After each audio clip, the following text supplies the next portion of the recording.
Nervous, very, very dreadfully nervous I had been and am, but why will you say that I am mad? The disease that had sharpened my senses, not destroyed, not dulled them. Above all was the sense of hearing acute. I heard all things in the heavens and in the earth, and I had heard many things in hell. How, then, am I mad? Hearken and observe how healthily, how calmly I can tell you the whole story. It's impossible to say how first the idea entered my brain, but once conceived, it haunted me day and night. Object there was none. Passion there was none. I loved the old man. He had never wronged me. He had never given me insult. For his gold I had no desire. I think it was his eyes. Yes, it was. One of his eyes resembled that of a vulture, a pale blue with a film over it. Whenever it fell upon me, my blood ran cold, and so by degrees, very gradually, I made up my mind to take the life of the old man, and thus rid myself of the eye forever. Now this is the point. You fancy me mad. Madmen know nothing, but you should have seen me. You should have seen how wisely I proceeded, with what caution, with what foresight, with what dissimulation I went to work. I was never kinder to the old man than during the whole week before I killed him. And every night, about midnight, I turned the latch of his door and opened it, oh, so gently. And then, when I made an opening sufficient for my head, I put in a dark lantern, and all closed so that no light shone out, and then I thrust in my head. Oh, you would have laughed to see how cunningly I thrust it in. I moved it slowly, very, very slowly, so that I might not disturb the old man's sleep. It took me an hour to place my whole head within the opening so far that I could see him as he lay upon his bed. Would a madman have been so wise as this?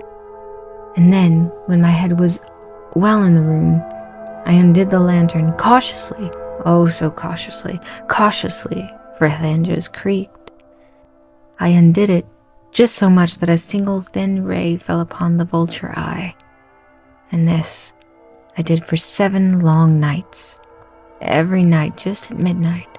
But I found the eye was always closed, and so it was impossible to do the work, for it was not the old man who vexed me, but his evil eye.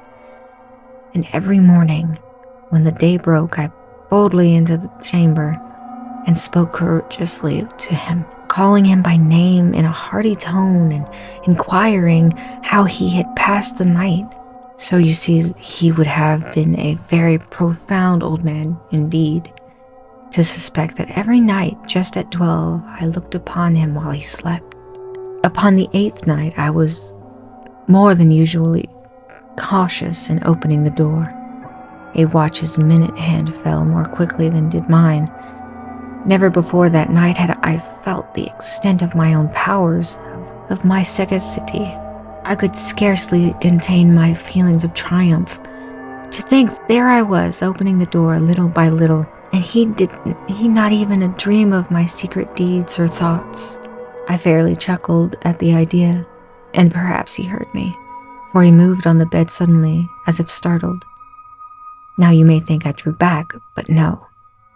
His room was as black as pitch with the thick darkness, for the shutters were closed, fastened through fear of robbers, and so I knew that he could not see the opening of the door, and I kept pushing it in steadily. I had my head in and was about to open the lantern when my thumb slipped upon the thin fastening, and the old man sprang up from the bed, crying out, "Who's there?" I kept quite still and said nothing. For a whole hour I did not move a muscle, and in the meantime I did not hear him lie down. He was still sitting up in the bed, listening, just as I have done night after night, hearkening to the death watches in the wall. Presently I heard a slight groan, and I knew it was a groan of mortal terror. It was not a groan of pain or of grief. Oh no, it was the low, stifled sound that arises from the bottom of the soul when overchanged with awe. I knew that sound well. Many a night, just at midnight, when all the world slept, it welled up from my own bosom, deepening with its dreadful echo, the terror that distracted me. I say I knew it well. I knew what that old man felt, and pitied him.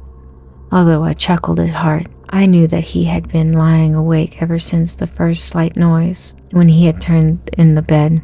His fears had been ever since growing upon him. He had been trying to fancy them causeless, but could not. He had been saying to himself, "It is nothing but the wind in the chimney.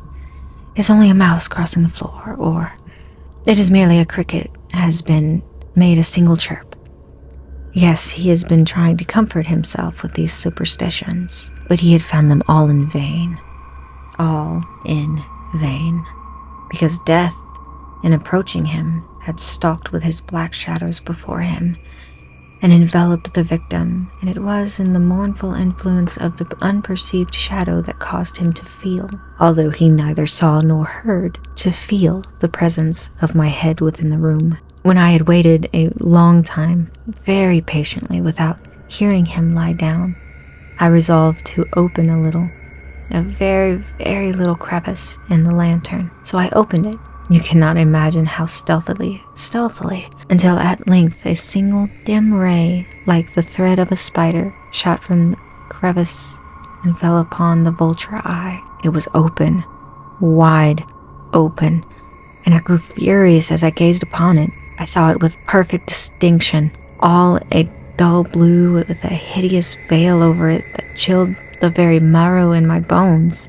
But I could see it, nothing else of the old man's face or person, for I had directed the ray as if by instinct, precisely upon the damned spot. And now have I not told you that what you mistake for madness is but over-acuteness of the senses? Now, I say, there came to my ears a low, dull, quick sound, such as a watch makes when enveloped in cotton.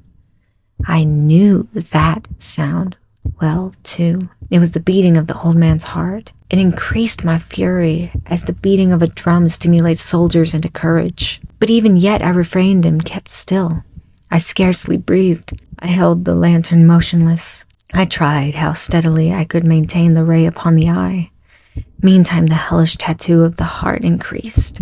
It grew quicker and quicker and louder in every instant. The old man's terror must have been extreme.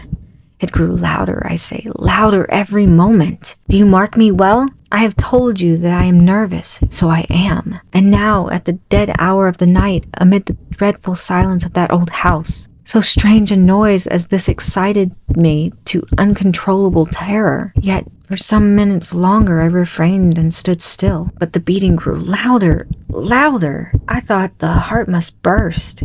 And now a new anxiety seized me. The sound would be heard by a neighbor. Old man's hour had come. With a loud yell, I threw upon the lantern and leaped into the room.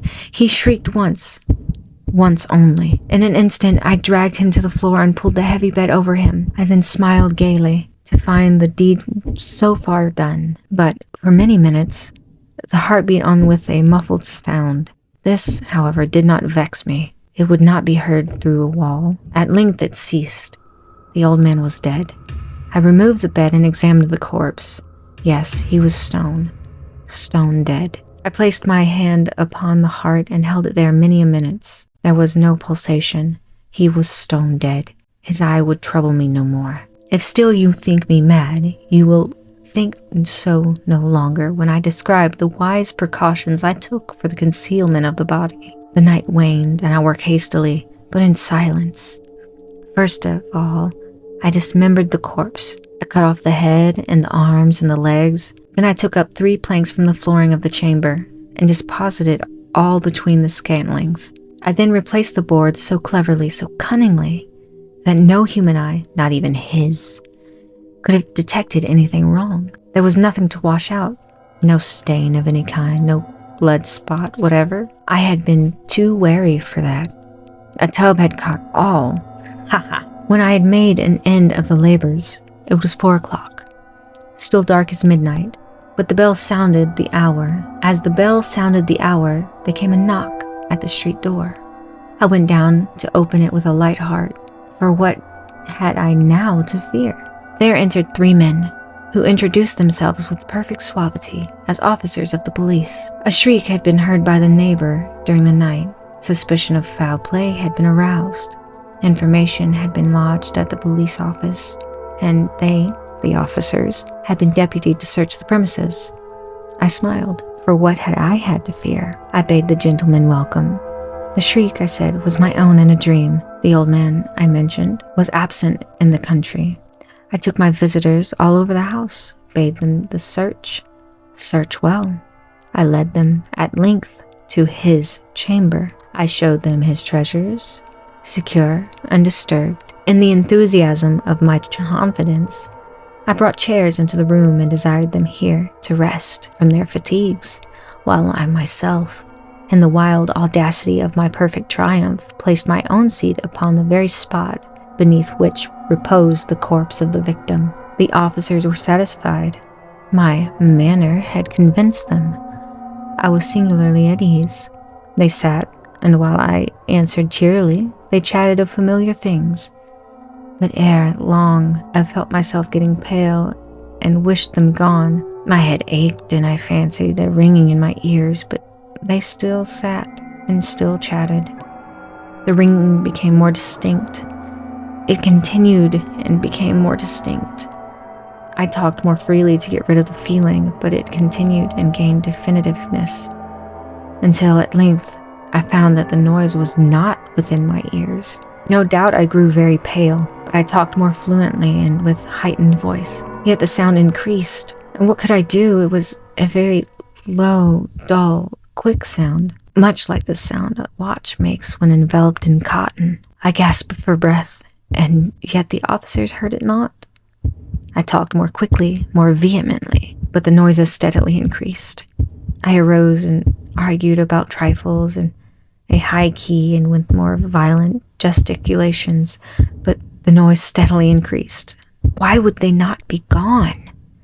I paced the floor to and fro with heavy strides, as if excited to fury by the observation of the men, but the noise steadily increased. Oh, God! What could I do? I foamed, I raved, I swore. I swung the chair upon which I had been sitting and grated upon the boards, but the noise arose over all the continuously increased. It grew louder, and still the men chatted pleasantly and smiled. Was it possible they had not heard? Almighty God, no, they heard. They suspected. They knew. They were making a mockery of my horror. This is as I thought, and this I think. But anything was better than this agony. Anything more tolerable than this derision. I could bear these hysterical smiles no longer. I felt that I must scream or die. And now, again, hark, louder, louder, louder, louder. Villains, I shrieked, dissemble no more. I admit the deed. Tear up the planks. Here. It is the beating of the hideous heart